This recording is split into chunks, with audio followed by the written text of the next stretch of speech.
Number one, kasalanan namin bakit wini-withdraw namin yung 89.9 billion sa PhilHealth. What can you say about this? Yung sa mga binabayad ng mga member, kahit 5 po doon, intact. Yes, Tama po ba? yes, Mr. Chair. Okay. At yun ay nandoon pa rin sa inyo? Yes.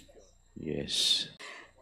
Parang mahirap yata tanggapin, pasensya na po, Mr. Ledesma, na yung sinasabi po ninyo that we will do our best. Mahirap kasing tanggapin po yung we will do our best. PhilHealth did not do its best.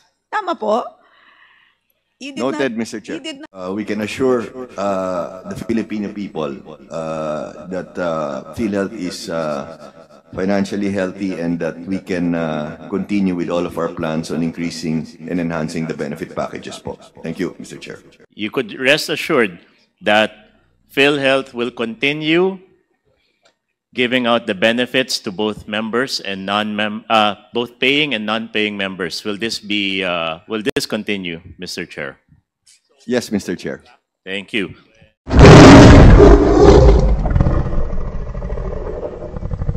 po kami sa inyo na malaking increase. But that was an increase from, I believe, 2,000 pesos. And it is now over 6,000 pesos. So that is a threefold increase. Hindi po ba? So 300% increase.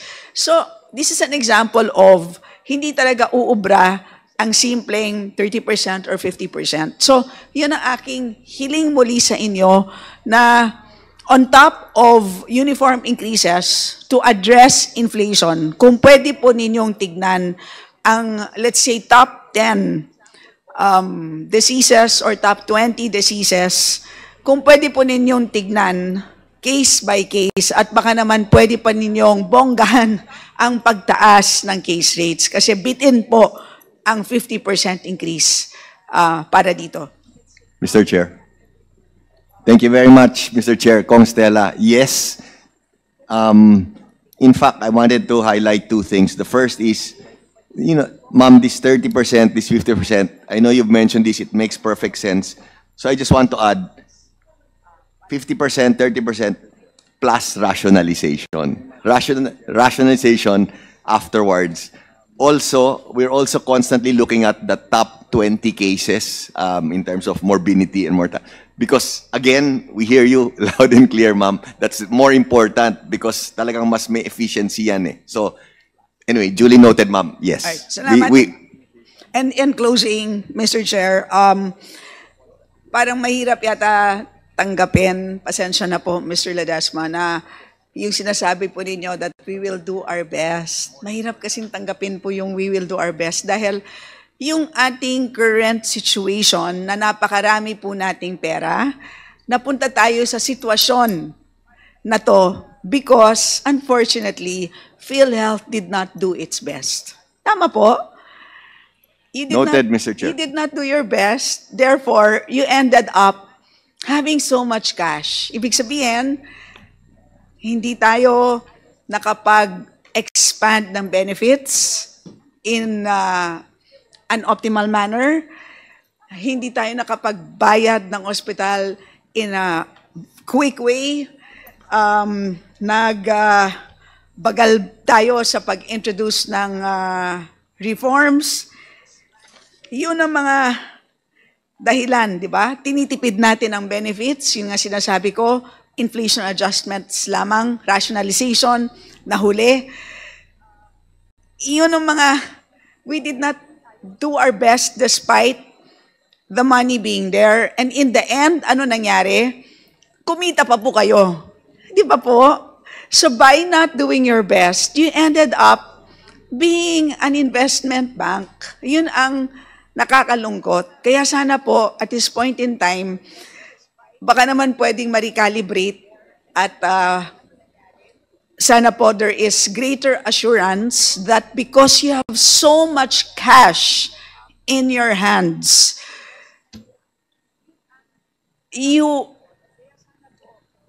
there is no excuse but to fulfill your mandate of providing financial risk protection to every single Filipino. So yun lang po, Mr. Chair. Maraming salamat. Duly Thank you. noted, Mr. Chair. Thank you, Mr. Mr. Chair. Kong Stella. Yes, with the indulgence of Congressman Ray Reyes, the chair would like to recognize Congressman Your Romy Honor. Acop. Thank you.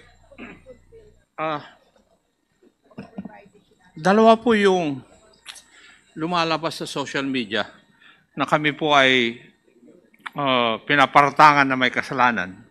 Number one, kasalanan namin bakit wini-withdraw namin yung 89.9 billion sa PhilHealth.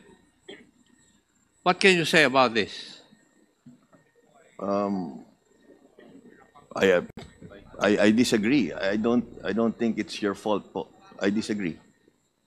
Hindi niya po kasalanan. Yan ang view namin. Pwede ko po bang malaman para sa kalaman ng lahat ng Pilipino, yung po bang 89.9 billion, meron po ba doon contribution ng mga Filipino na naka-enroll sa PhilHealth? Para maliwanag.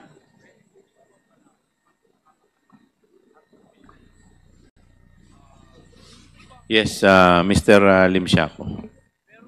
The 89.9 billion, Mr. Chair, ay hindi po nanggaling sa direct. Hindi galing sa contribution. Opo. Okay. Yun ay galing sa government subsidy. Opo. Okay. So in short, dun sa mga binabayad ng mga member, kahit 5 po dun, intact.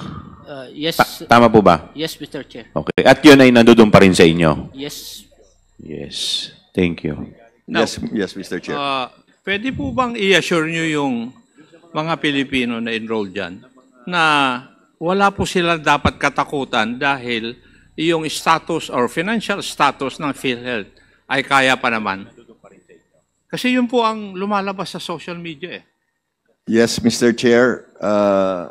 Kong Acop, Honorable Kong Acop, we can assure the Filipino people that PhilHealth is financially healthy and that we can continue with all of our plans on increasing and enhancing the benefit packages po. Thank you, Mr. Chair.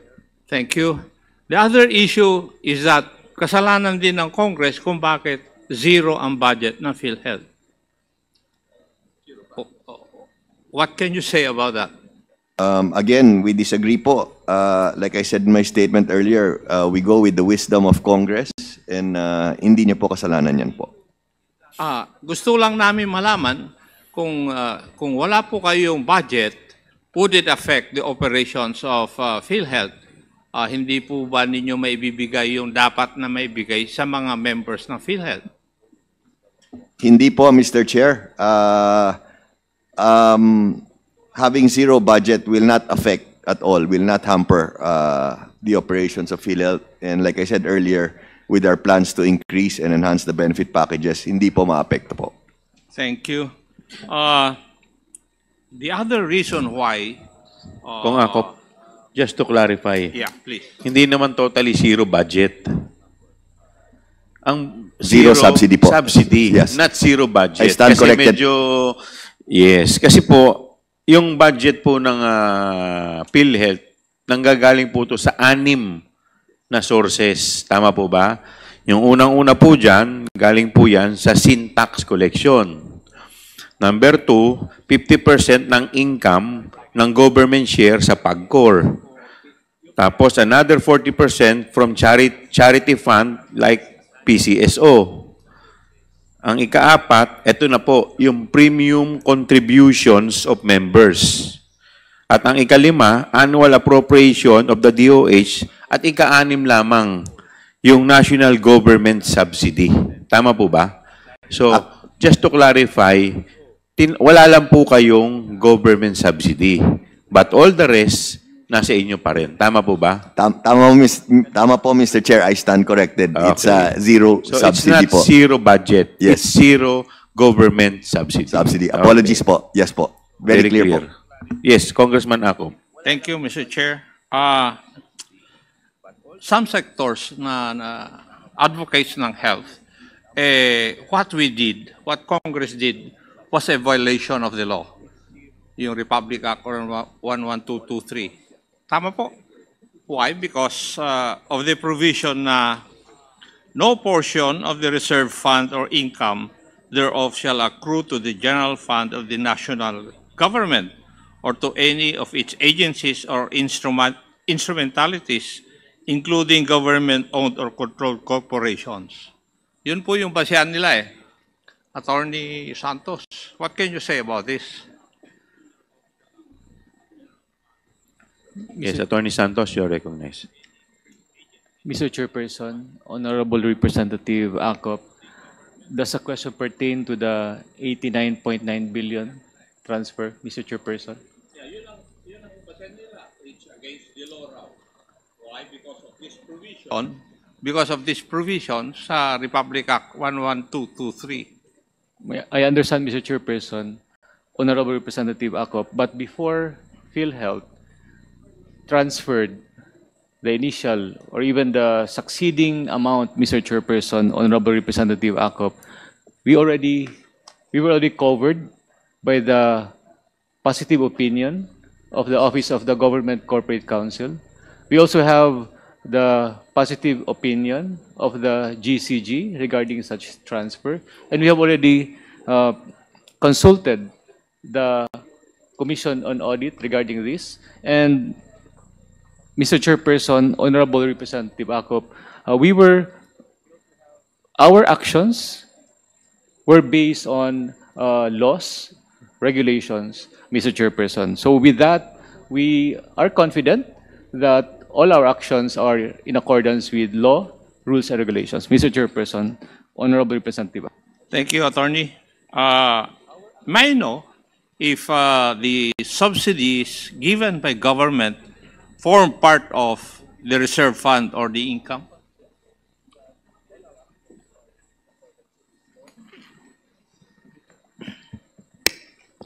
Mr. Chair, Honorable Acop, the subsidy of the national government is treated as premium income, premium from indirect contributors. And closing the books at the end of the year, natatransfer siya sa members' equity. Now, we set up already the reserve fund. And for year 2024, papasok dito siya sa surplus or excess, Mr. Chair. Was there a part of the government subsidy that formed part of your reserve fund? Mr. Chair, kung ikakalculate po natin ang yung money from the national government, Mr. Chair, Honorable Acop, ay po pwede natin masabi na that money coming from the national government dito po siya sa surplus or excess, or po pwede rin natin po sasabihin na this dahil doon nga tayo kumuha ng binalik po natin sa national government po. I am asking this question, siguro mas maintindihan ni Attorney Santos, kasi very specific yung provision of law, no portion of the reserve fund or the income thereof. Very, very specific. Diba, Attorney? Yes. That is why I'm asking whether yung government subsidy na binibigay ng ating pamahalaan form part of your reserve fund. Mr. Chair, Honorable Acop, with your indulgence, anyway, may nag-file na sa Supreme Court, diba? So I think let's just wait. May kaso na po eh. So in fact, Honorable Mr. Chair, Honorable Acop, yung last tranche nga, diba, pina-TRO nila. But prior to that, may nag-file na eh. So if it's with your indulgence, antayin na lang natin kasi anyway nandun na. I agree, Mr. President. Thank you, sirs. But in any event, I would just like to answer your manifestation that this committee, we are not bound by the sub judice rule. So even assuming for the sake of argument that there is a case pending before judicial, quasi-judicial, or administrative, we can still conduct investigation in aid of legislation, just for the information of Thank you and noted, Mr. Your Chair. Honor. Yes.